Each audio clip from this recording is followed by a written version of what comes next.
Well, hello there. Welcome back to A People's Historian. I'm Jason Kishinev. We were reading about the civil rights movements in the 60s. We're in the middle of chapter 17, so let's dig in. Out of the 1967 riots in Detroit came an organization devoted to organizing black workers for revolutionary change. This was the League of Revolutionary Black Workers, which lasted until 1971 and influenced thousands of black workers in Detroit during its period of activity. The new emphasis was more dangerous than civil rights because it created the possibility of blacks and whites uniting on the issue of class exploitation. Back in November 1963, Philip Randolph had spoken to an AFL-CIO convention about the civil rights movement and foreseen its direction.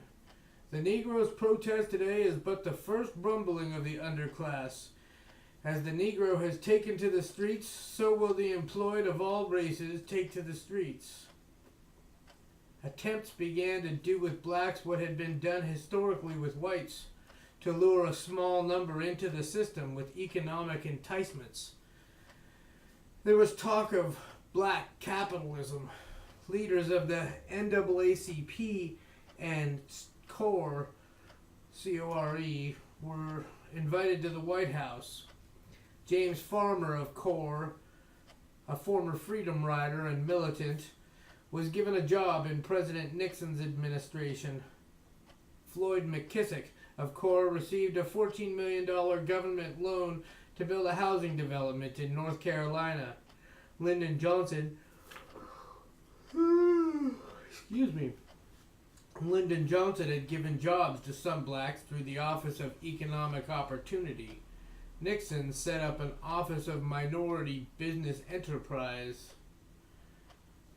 Chase Manhattan Bank and the Rockefeller family, controllers of Chase, took a special interest in developing black capitalism. The Rockefellers had always been financial patrons of the Urban League and a strong influence in black education through their support of Negro colleges in the South. David Rockefeller tried to persuade his fellow capitalists that while helping black businessmen with money might not be fruitful in the short run, it was necessary to shape an environment in which the business can continue earning a profit 4 or 5 or 10 years from now. With all of this, black business remained infinitesimally small. The largest black corporation, Motown Industries, had sales in 1974 of $45 million, while Exxon Corporation had sales of $42 billion. The total receipts of black-owned firms accounted for 0.3% of all business income. There was a small amount of change and a lot of publicity. There were more black faces in the newspapers and on television, creating an impression of change and siphoning off into the mainstream a small but significant number of black leaders. Some new black voices spoke against this. Robert Allen wrote, "If the community as a whole is to benefit, then the community as a whole must be organized to manage collectively its internal economy and its business relations with white America. Black business firms must be treated and operated as social property belonging to the general black community, not as the private property of individual or limited groups of individuals.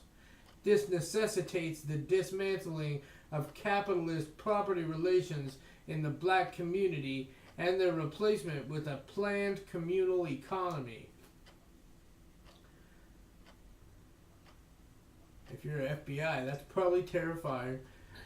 A black woman, Patricia Robinson, in a pamphlet distributed in Boston in 1970, tied male supremacy to capitalism and said the black woman allies herself with the have-nots in the wider world in their revolutionary struggles.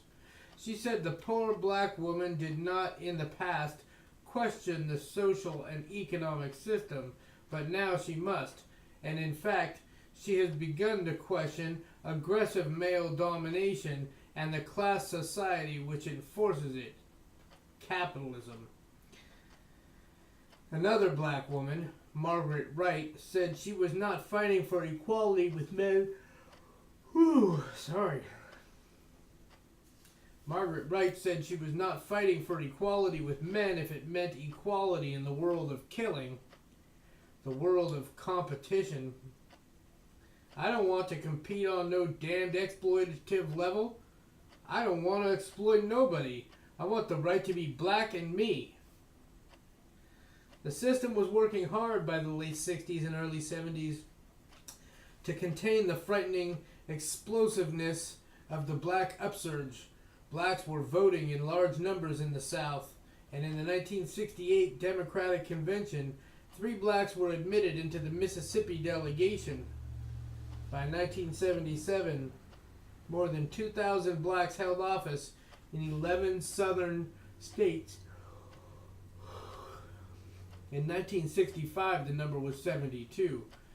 There were 2 congressmen, 11 state senators, 95 state representatives, 267 county commissioners, 76 mayors, 824 city council members, 18 sheriffs or chiefs of police, 508 school board members. It was a dramatic advance, but blacks, with 20% of the South's population, still held less than 3% of the elective offices. A New York Times reporter analyzing the new situation in 1977 pointed out that even where blacks held important city offices, whites almost always retain economic power. After Maynard Jackson, a black, became mayor in Alaska. Let's start that over, shall we? After Maynard Jackson, a black, became mayor of Atlanta, the white business establishment continued to exert its influence. Those blacks in the South who could afford to go to downtown restaurants and hotels were no longer barred because of their race. More blacks could go to colleges and universities, to law schools and medical schools. Northern cities were busing children back and forth in an attempt to create racially mixed schools. Despite the racial segregation in housing, none of this, however, was halting what Francis Piven and Richard Cloward called the destruction of the black lower class. The unemployment, the deterioration of the ghetto, the rising crime, drug addiction, violence. In the summer of 1977, the Department of Labor reported that the rate of unemployment among black youths was 34.8%. A small new black middle class of blacks had been created, and it raised the overall statistics for black income. But there was a great disparity between the newly risen middle-class black and the poor left behind. Despite the new opportunities for a small number of blacks, the median black family income of 1977 was only about 60% that of whites. Blacks were twice as likely to die of diabetes, 7 times as likely to be victims of homicidal violence rising out of the poverty and despair of the ghetto. A New York Times report in early 1978 said, "The places that experienced urban riots in the 1960s have, with a few exceptions, changed little, and the conditions of poverty have spread in most cities." Statistics did not tell the whole story. Racism, always a national fact, not just a southern one, emerged in northern cities as the federal government made concessions to poor blacks in a way that pitted them against poor whites for resources made scarce by the system. Blacks freed from slavery to take their place under capitalism had long been forced into conflict with whites for scarce jobs. Now, with desegregation in housing, blacks tried to move into neighborhoods where whites, themselves poor, crowded, troubled, could find in them a target for their anger. In the Boston Globe, November 1977, a Hispanic family of 6 fled their apartment in the Savin Hill section of Dorchester yesterday after a week of repeated stonings and window smashings by a group of white youths in what appears to have been racially motivated attacks, police said.